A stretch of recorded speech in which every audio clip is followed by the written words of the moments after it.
Ok?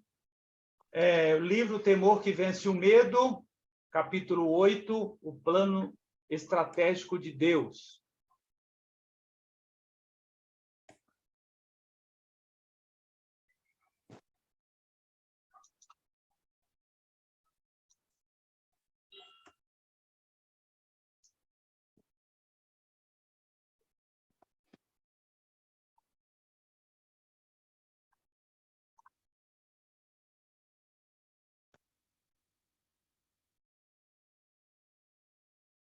Só um momento, irmãos.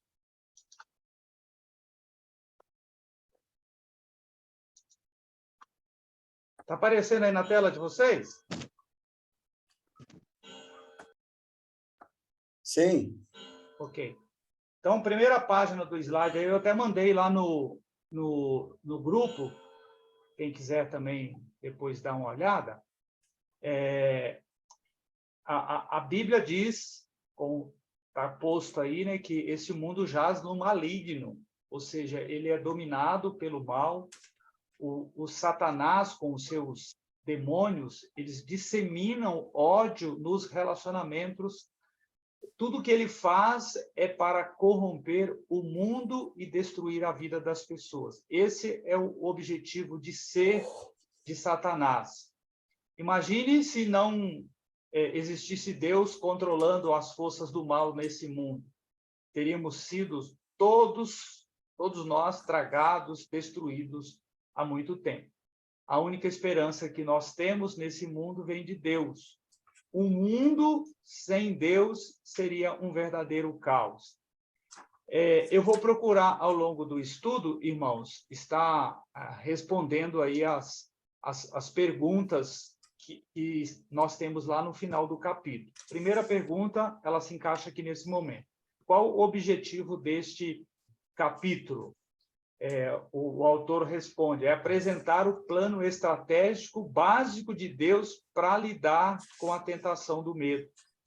E aí ele vai citar o texto lá de Isaías 8, 11 ao 14, onde nós temos o ensino do profeta falando sobre a estratégia de Deus para vivermos corajosamente em um mundo assustador. Diz assim, porque assim o Senhor me diz, tendo forte a mão sobre mim, e me advertiu que não andasse pelo caminho deste povo, dizendo, não chameis conjuração a tudo quanto este povo chama conjuração.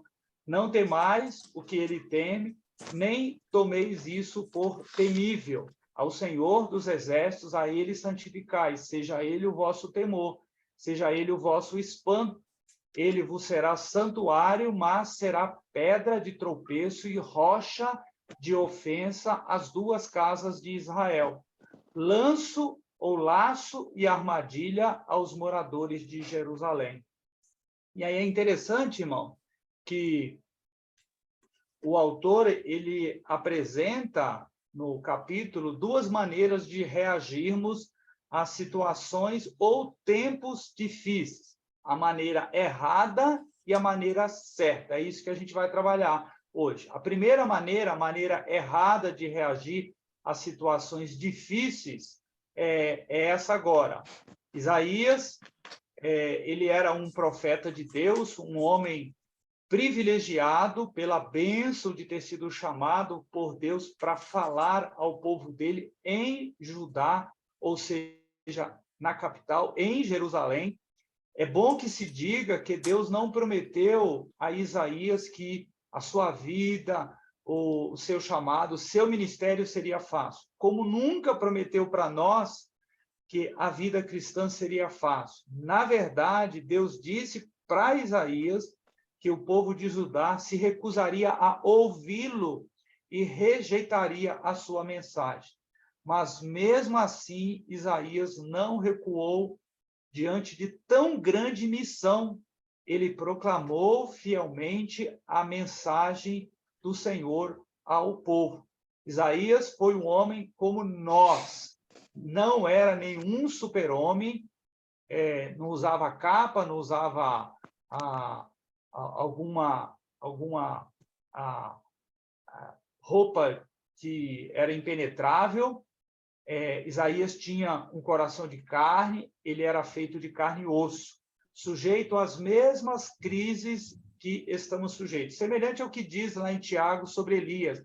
Ele era homem sujeito como nós, às mesmas paixões, às mesmas tentações que nós. Quando o momento difícil chegou para Isaías, ele foi tentado a ficar com medo diante da incerteza do futuro. E aí a gente tem a segunda pergunta. O que está acontecendo em Isaías 8? Porque Isaías encontrava-se em uma posição difícil? Quais razões ele poderia ter alegado para estar com medo? Vou procurar responder essas perguntas. Qual seria, então, esse momento difícil para Isaías? O autor ele explica direitinho isso, dizendo que Judá estava em guerra naquele momento, no momento do chamamento de Isaías. Israel era vizinho de Judá, e tinha que ser vizinho mesmo, que é parte das tribos, né? E as tribos foram todas divididas no território, um ao lado do outro, então tinha que ser vizinho mesmo. Mas já era um momento das tribos divididas entre Reino do Norte e Reino do Sul. E agora eles estavam brigando, irmãos. Israel estava determinada a destruir Judá. Então, Israel ficou o Reino do Norte, 10 tribos, e Isaías estava profetizando em Judá, Reino do Sul, capital Jerusalém, a capital do Reino do Norte, Samaria. Por que eles estavam brigando? A própria divisão das tribos trouxe tudo isso. Quando lá os filhos de Salomão, lá o general lá, dividiram tudo, a partir daí a briga começou, irmãos. Nesse momento, quem era o rei era Acaz. Ele confiava, diz o texto, no poder dos homens e não no poder de Deus. Isaías diz que se eles deveriam se unirem nessa guerra ao rei da Síria e de Israel para derrotar Judá. Diante da descoberta dessa união de força desses dois exércitos, Síria e Israel, o coração do rei Acaz, rei de Judá, ficou como que agitado, temeroso, ou, em outras palavras, com medo mesmo, bem como todo o povo de Judá. E não só o povo de Judá também. O autor diz que Isaías também estava apavorado, tanto quanto o povo de Judá. Talvez devido à sua posição como profeta do Deus Altíssimo. Isaías sabia que, no final, Judá ele seria derrotado pelos assírios, ou pela Assíria, por ter confiado mais em um pagão do que no Deus Todo-Poderoso. Eu queria ler com vocês o texto lá de 2 Reis, capítulo 16, se vocês puderem abrir as suas Bíblias aí, 2 Reis, capítulo 16, queria ler alguns versículos para a gente entender um pouco esse contexto, o porquê de todo esse medo, esse temor. O verso 1 diz, no 17º ano de Peca, filho de Remalias, começou a reinar Acaz, filho de Jotão, rei de Judá. Tinha Acaz 20 anos de idade, um rei novinho, né, irmãos? Quando começou a reinar, e reinou 16 anos em Jerusalém, a capital do reino do sul de Judá. Não fez o que era reto perante o Senhor, seu Deus, como Davi, seu pai, porque andou no caminho dos reis de Israel e até queimou a seu filho como sacrifício, segundo as abominações dos gentios que o Senhor lançara de diante dos filhos de Israel. Algo terrível isso aqui, a gente não consegue imaginar como que um pai oferece o seu próprio filho, queima o seu próprio filho em holocausto, né, em sacrifício, né? E isso vivo, tá, irmãos? Isso vivo. Não é que ele matou ele para queimar. Não foi no crematório, não. Também sacrificou e queimou incenso nos altos e nos outeiros, como também debaixo de toda árvore frondosa. Então subiu Rezim, não é o Jonas, não, né? Não é Rezim, não, é Rezim, rei da Síria, com Peca, filho de Remalias, rei de Israel, a Jerusalém, para pelejarem contra ela. Cercaram Acaz, porém não puderam prevalecer contra ele. Naquele tempo, Rezim, rei da Síria, restituiu Elate à Síria e lançou fora dela os judeus. Os sírios vieram a Elate e ficaram habitando ali até o dia de hoje. Acaz enviou mensageiros a Tiglat-Pileser, rei da Assíria, e a gente tem uma diferença, né, entre as Sírias. A Síria era um império, né, e Síria era um país único, dizendo: eu sou teu servo e teu filho, sobe e livra-me do poder do rei da Síria e do poder do rei de Israel, que se levantam contra mim. Tomou a casa, a prata e o ouro que se acharam na casa do Senhor e nos tesouros da casa do rei, e mandou de presente ao rei da Assíria. O rei da Assíria lhe deu ouvidos, subiu contra Damasco, tomou-a, levou o povo para Kir e matou a Rezim. E aí ele vai continuar dizendo das consequências ou as ações impetradas pela Assíria. Eu quis ler esse texto porque ele explica bem. Isaías ele vai profetizar lá no texto de Isaías, no capítulo 7, no verso 20, que naquele dia, ou seja, naquele dia, no dia do julgamento, no dia que os assírios iriam tomar Judá, o povo viveria em total miséria. Ou seja, o povo de Judá seria devastado pela falta de temor a Deus, por não confiar em Deus e por temer a homens. Isaías teve medo porque era homem, sim, como nós, e porque ele estava inserido no mesmo contexto do povo de Judá. O que aconteceu com eles, aconteceria com ele também, aconteceria com seus parentes, com seus amigos, com seus familiares. Por isso ele foi tentado a agir como os demais. Aí a gente tem a terceira pergunta que está aí. Qual foi a ordem básica que Deus deu a Isaías? O que nós podemos aprender com isso? Deus sabia das lutas de Isaías em relação a temor de homem. Por isso, ele deu a seguinte instrução para ele. Está lá em Isaías 8:11. Porque assim o Senhor me diz, tendo forte a mão sobre mim, e me advertiu que não andasse pelo caminho deste povo, dizendo, e aí ele continua dizendo. A ideia aqui, irmãos, o verbo advertir significa corrigir ou disciplinar com o propósito de educar. Isaías precisou ser educado por Deus para ser corajoso diante do medo. A ideia de Deus nos ensinar, nos educar, até mesmo nos disciplinar, irmãos. A reação de Isaías deveria ser diferente dos demais, como a nossa, como crentes em Jesus, deve ser diferente das pessoas do mundo. Há pouco tempo atrás, o mundo estava assustado, desesperado com pandemia e ainda com guerras. Qual deveria ser a nossa atitude, ou deva ser a nossa atitude, diante de situações tão adversas, tão inesperadas como essa? Como era o caso de Isaías. De confiança, de dependência, de que Deus tem tudo no seu controle.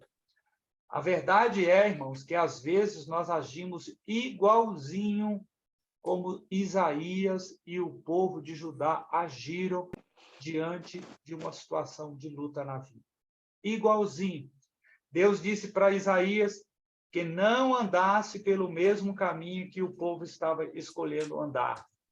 A ideia ou o conselho é: não reaja como o mundo reage.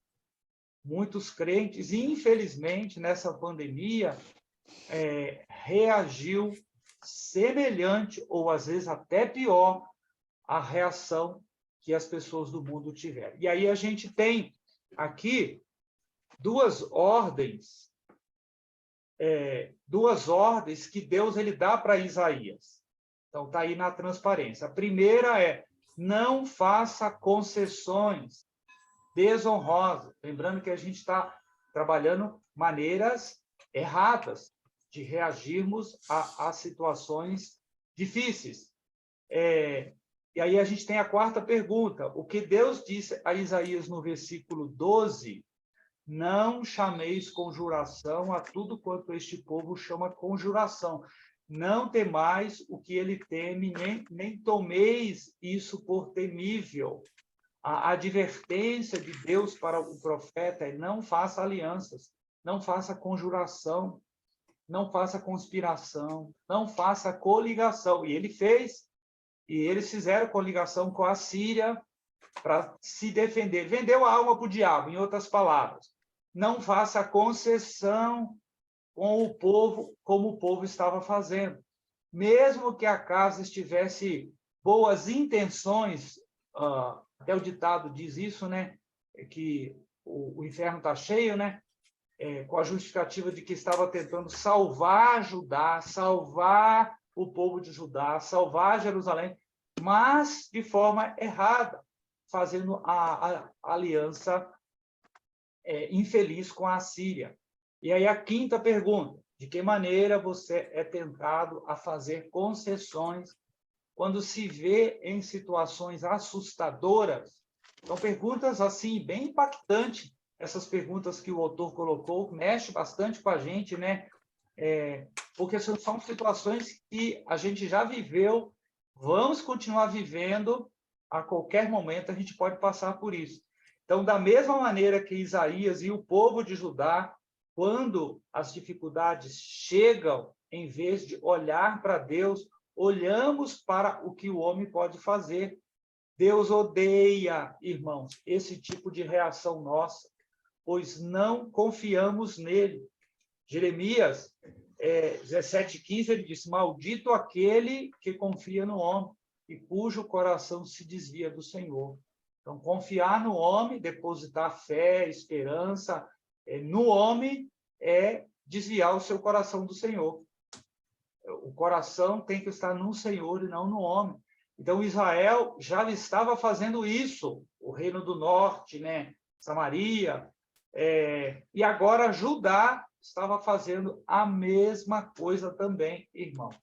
Deus, então, estava exortando Isaías quanto a banalizar a aliança, encorajando ou concordando com o que o povo estava fazendo, procurando ajuda em homens, em vez de buscar nele.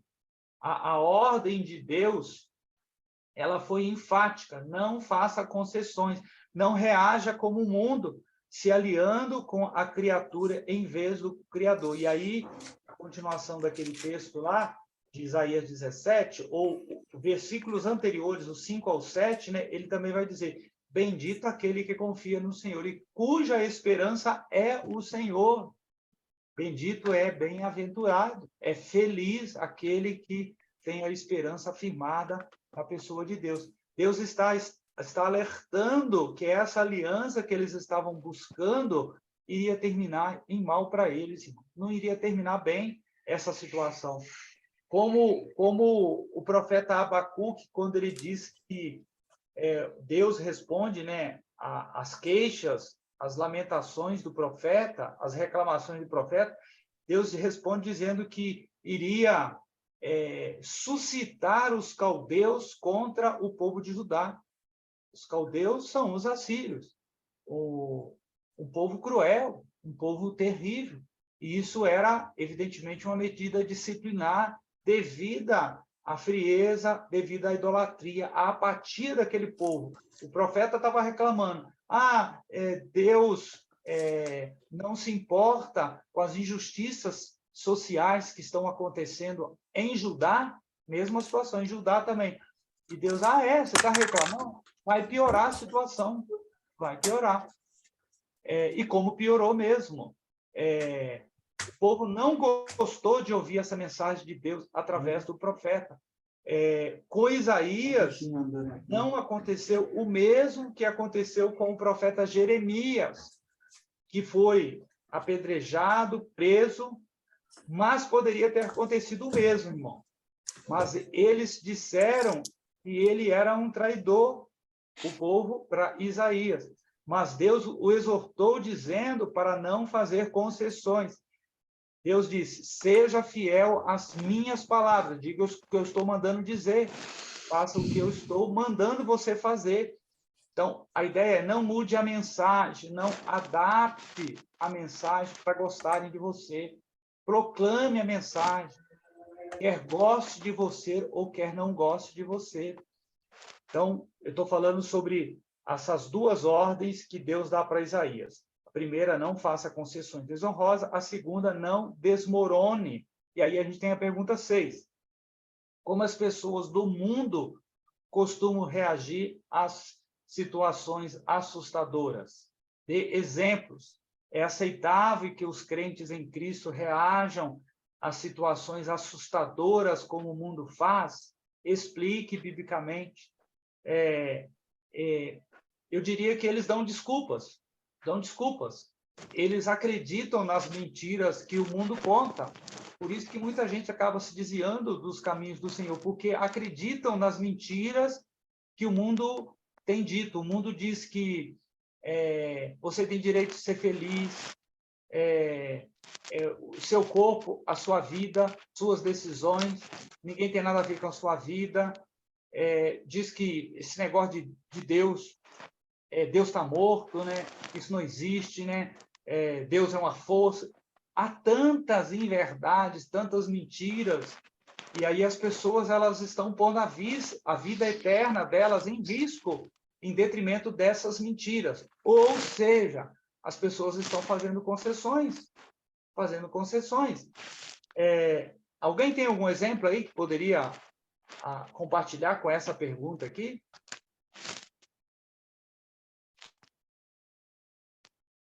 Eu diria que a gente passa por problemas de saúde, né? E aí a gente tem a perspectiva, né, de acabar confiando mais num diagnóstico médico do que na pessoa do próprio Deus. É claro que a gente sempre pensa que o médico ele vai acertar 100%, né? E na maioria das vezes acaba acertando com o diagnóstico. Eu estava com problema no joelho, vou começar a fisioterapia amanhã. O médico ele fez um raio-x. Um raio-x apareceu lá. Inflamação do ligamento cruzado.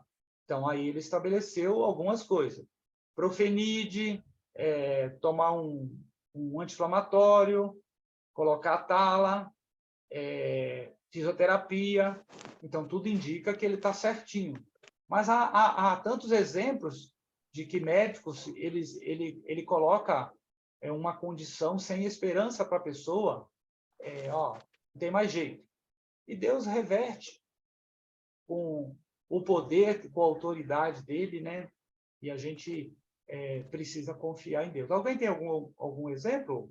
Eu acho que os médicos, né, e como outros, vamos dizer, advogados, autoridades, foi constituído por Deus, né?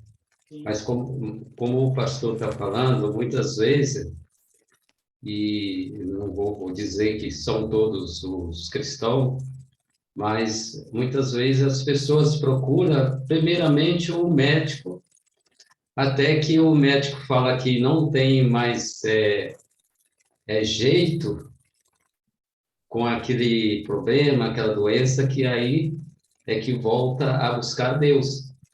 E isso é em todas as áreas. Agora, com relação ao ímpio, aí o que ele faz? Ele não vê essa situação, né? O cristão erra nessa parte, né? De não colocar Deus primeiro, depois, né, procurar o médico.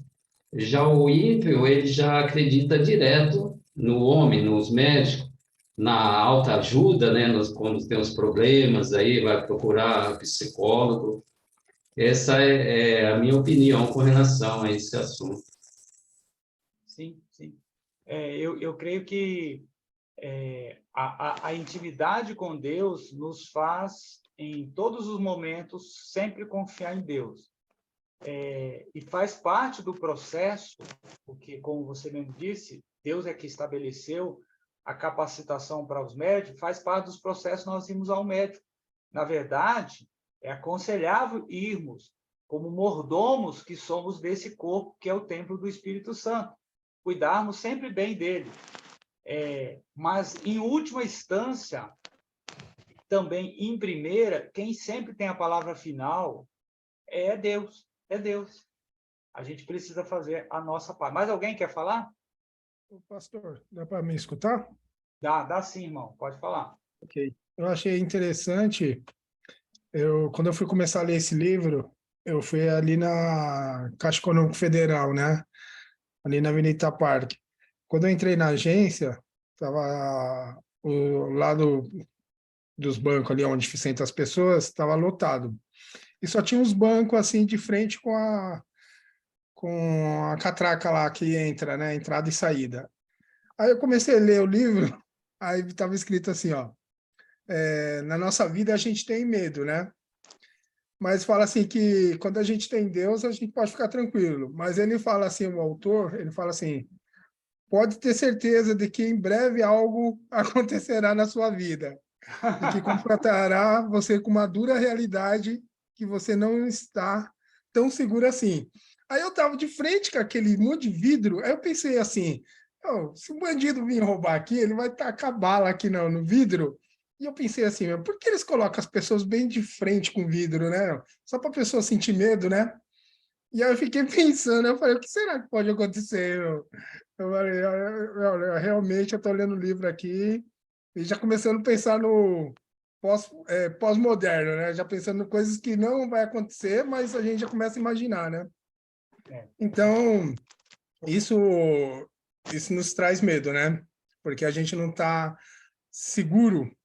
Por mais que a gente, naquele momento, ache que está dentro de um banco, está com uma segurança, isso não traz segurança nenhuma para a gente, entendeu? Agora, vou dar mais um exemplo. Eu li um livro que fala sobre um ímpio que foi visitar uma senhora no hospital à beira da morte.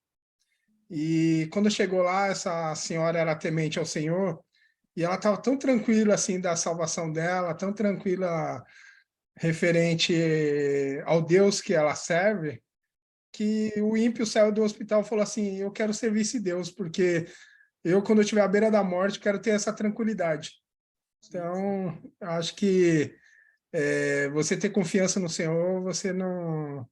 Por mais que é assustador a morte, mas quem confia no Senhor tem a tranquilidade que aqui é tudo passageiro. E um Ô, pastor, ingrediente... Oi, irmão, pode falar. só termina do que você ia falar dele aí, depois eu dou um Não, pode taquinho falar. meu. Pode falar. Porque no caso, em 2012, né, eu nem cristão, eu era batizado, nada, né? Sim. E quando eu tive aquele problema lá, quando eu tive o problema da diabetes, que eu estava bem esquisito, né? Aí, quando eu falei para ele que eu tive um problema, para a médica, já tinha uns 9 meses que eu tinha sangrado, né? Mas foi uma coisa rápida, parou e nunca mais, né? Como ela notou isso daí, aí isso aí foi diagnosticado em mim depois, né? Que eu falei para ela. Aí Sim. teve aquele cisto na bexiga. Foi o câncer lá, né? Sim. Isso porque eu já tinha marcado com um médico. Eu perguntei, o médico era bom, esse médico? E eu nem conhecia esse médico, já estava marcado para passar com ele, quando aconteceu isso aí. E quando eu passei com ele, você olhava assim, ele era assim meio... Ele fazia as perguntas, mas você via que ele era um pouquinho fechado, seco, né? Mas assim, você ficava assim, ou com medo daquela pessoa, né? Porque você queria ter uma confiança em alguém, não é? A gente procura isso daí na pessoa, né? Claro que lá também depois de tudo isso aí, né? Claro que eu pedi a Deus, mesmo eu não sendo cristão, batizado, nada, ou ímpio, né? Como posso dizer que não era nada, né? Eu ainda pedi para Deus ainda. Eu pedi socorro para Deus. Entendeu? É a mesma coisa que você falar assim, eu não sou um ateu, é igual um ateu. Um ateu que na hora apertada, o que ele vai fazer? Ele vai pedir a Deus também, não é? Sim, Seria mais ou menos isso, né, pastor? sim, sim. Então, a gente joga muito no homem, sim. Porque eu estou dizendo, no caso, eu tinha que saber que o médico era bom, se ele era bom para aquilo ali mesmo. Mas, para Deus, eu pedi para isso daí. Graças a Deus, eu consegui passar por esse processo, entendeu? E está aqui até hoje, né, irmão? Graças a Deus, Sim, né? sim. Uma das coisas que a gente tem como perspectiva nesse momento, nós somos imediatistas, a gente quer as coisas naquele momento. A casa ali queria a libertação naquele momento, não queria esperar a ação de Deus, o que o profeta estava dizendo, o próprio Isaías. Às vezes a gente passa por situações que a gente leva algum prejuízo com o carro, depois a gente quer recuperar o que a gente gastou com aquele carro. E aí nós somos tentados a dar alguma maquiada, a fazer alguma coisa para tentar recuperar aquilo. Isso é um pensamento ou uma atitude ímpia. Os ímpios é que fazem isso. Os ímpios fazem todo tipo de rolo para recuperar investimento. Eles mentem, eles enganam as pessoas. Nós, cristãos, não podemos fazer isso, mesmo que naquele momento a gente saia com algum tipo de prejuízo financeiro, mas a nossa confiança tem que estar tanto em Deus que em algum momento Deus vai nos retornar, ele vai nos abençoar, a gente vai recuperar aquilo que a gente pode ter imaginado ter perdido. Então, é o que o Senhor Jesus chama de negar a si mesmo, né? Negar o nosso bolso, negar o nosso eu. Tem um texto que fala, né? Se eu não me engano, em Salmos, que fala para nós não confiarmos em carros e cavalos. A expressão carros e cavalo é confiarmos em itens valiosos para um exército, né? Ou seja, nas forças e nas capacidades de um exército, mas para nós confiarmos em Deus, que é quem tem o destino das nossas vidas nas suas mãos. E aí, Deus é quem mantém o nosso sustento, de quem tem aposentadoria, quem tem investimento, quem tem casa, quem tem carro, quem tem o trabalho, né? É Deus que mantém tudo isso. A nossa capacidade motora de falar, de agir, de andar, é Deus que nos mantém tudo isso. E quando Ele quiser tirar, Ele vai tirar, irmão. Por isso que o importante de tudo é a nossa vida com Deus, irmãos. É o que vai nos levar ao outro lado, com um relacionamento de intimidade e dependência dele. Interessante que essa ordem ela não é dada a Isaías por ele ser profeta, mas por conhecê-lo e servi-lo. Por isso, essa ordem ela é extensiva a todos os cristãos. E aí ele cita o autor do livro, a Epístola de Pedro, 1 Pedro 3, 14 e 15, um texto muito conhecido nosso, quando ele fala: mas, ainda que venhais a sofrer por causa da justiça, bem-aventurados sois. Não vos amedronteis, portanto, com as suas ameaças, nem fiquei alarmados. Antes santificai, antes confiai a Cristo como Senhor em vossos corações, estando sempre preparados para responder a todo aquele que vos pedir a razão da esperança que há em vós.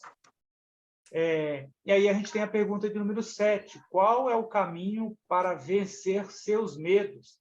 Defenda a sua resposta com as Escrituras. Esse texto que nós acabamos de ler, ele responde a essa pergunta, irmão. Não devemos ter medo do que o mundo tem. Vencemos o medo com confiança em Deus, estando sempre preparados, ou seja, em comunhão com Deus, lendo a Bíblia, orando em todo o tempo, servindo-o fielmente e estando em sintonia com o próprio Deus. Devemos ser reconhecidos pela coragem em meio às lutas difíceis da vida. Isso não é opcional, não é facultativo, é obrigatório para demonstrarmos quem servimos. Eu já contei para o conselho isso, né? Nós, pastores, nós pagamos tanto o imposto de renda quanto o INSS como autônomo. E não é facultado a nós o direito de nós escolhermos se queremos contribuir ou não. Eu já discuti várias vezes com alguns colegas de ministério que fazem um monte de rolo, ou seja, agem como o mundo age, o mundo maqueia, balança, o mundo faz ajustes, o crente paga o preço, e eu já disse isso para eles, de alguma forma, pagar pelo mínimo, está errado, você tem que pagar relacionado àquilo que você recebe. Se você recebeu 5, 10, 15, 20, 30 mil, você tem que pagar o INSS, existe a tabela lá relacionada a esse valor. O imposto de renda, a mesma coisa. Eu conheço colegas que não pagam imposto de renda nenhum e corre-se o risco de um dia a Receita pegar. E aí eles alegam, mas nunca pegou. Se um dia pegar, eu resolvo. Aí, se pegar, tem que pagar os últimos 5 anos. É que a Receita, ela fiscaliza a igreja de porte grande, igreja de mais de 1.000 membros, não fiscaliza a igreja pequenininha. Mas isso um dia pode acontecer. A gente vê os nossos templos das igrejas evangélicas, 99% tudo irregular, irmãos. Tudo irregular, sem as devidas alterações, autorizações aprovadas. Então, o mundo ele reage desmoronando, às vezes até tirando as suas vidas. Nós, cristãos, reagimos permanecendo firme nos caminhos do Senhor, sempre fazendo a vontade do Senhor. A gente poderia citar como exemplo aqui a essa pergunta, alguns nomes na Bíblia. A gente poderia citar Daniel, os seus amigos, 3 amigos lá, a gente poderia citar José do Egito, a gente poderia citar Moisés, e tantos outros servos que reagiram com confiança diante de situações difíceis que poderiam ter lhes dado medo, e eles conseguiram superar esses momentos. Ok, irmãos? Alguém quer falar alguma coisa? Senão eu vou mudar aqui para a segunda maneira de reagirmos a situações, tempos difíceis. Alô, Pode falar. E os irmãos falaram sobre temor, sobre medo, questão de doença, né? O momento que a gente está passando é que nos traz o medo. Muitas vezes a gente pode dizer que não tem medo, mas porque não está passando por determinada situação. A situação de Isaías aí, eu vejo da seguinte maneira: ele não estava passando por um problema de enfermidade, doença, mas ele estava correndo sério risco. Ele poderia, se ele pregando a verdade, ele poderia ser morto pelos seus próprios compatriotas, né?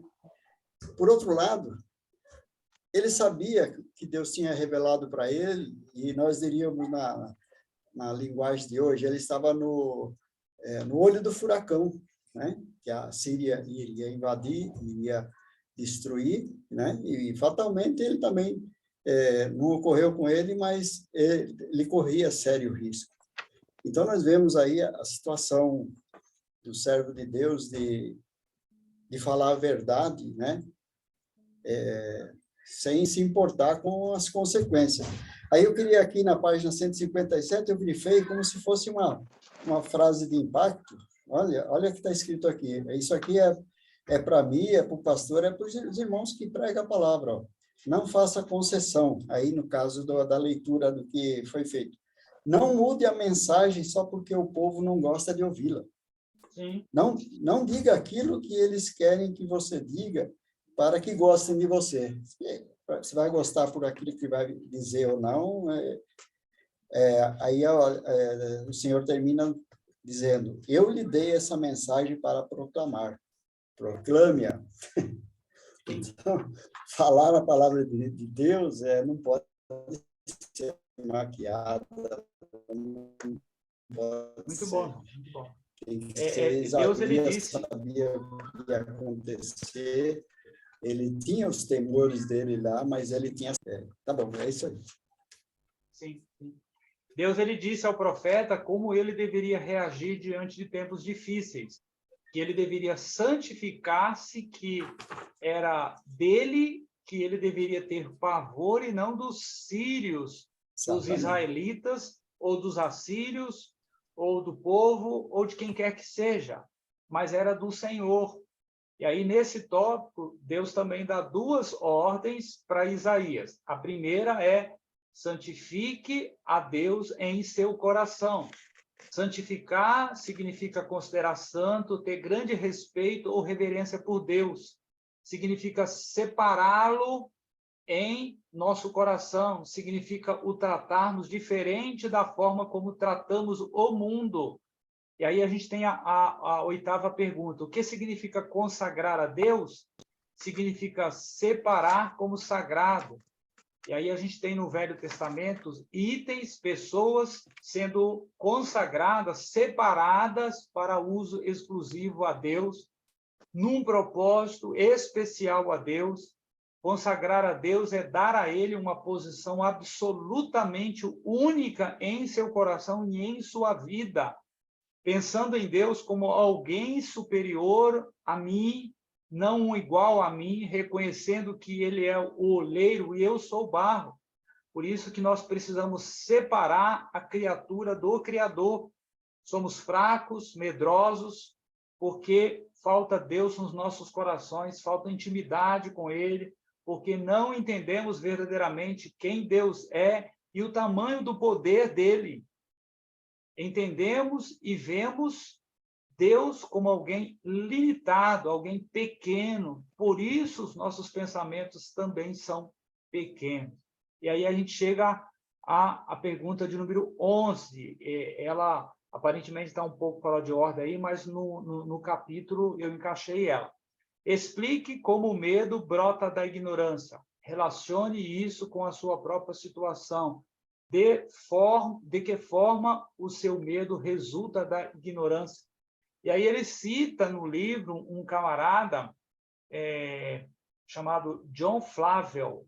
Ele foi um pastor e autor presbiteriano, um puritano inglês. Ele diz que a origem do medo nasce na ignorância acerca de Deus e acerca dos homens. Ou seja, invertemos o tamanho de cada um. Aquela ideia, né? Pequeno, o homem que é pequeno se torna grande. Então, a gente tem medo do homem, porque ele se torna grande, e a gente não tem medo de Deus, porque Deus se tornou pequeno. Então, devemos parar de atribuir à criatura honra e poder maiores do que ele realmente tem. Temor de homens é pecado por não estarmos pensando corretamente a respeito de Deus. Quando for tentado a temer a homens, ordene seus pensamentos a confiar em um Deus poderoso que pode todas as coisas, que é maior do que qualquer pessoa ou situação que possa estar envolvido. Confie no caráter de Deus.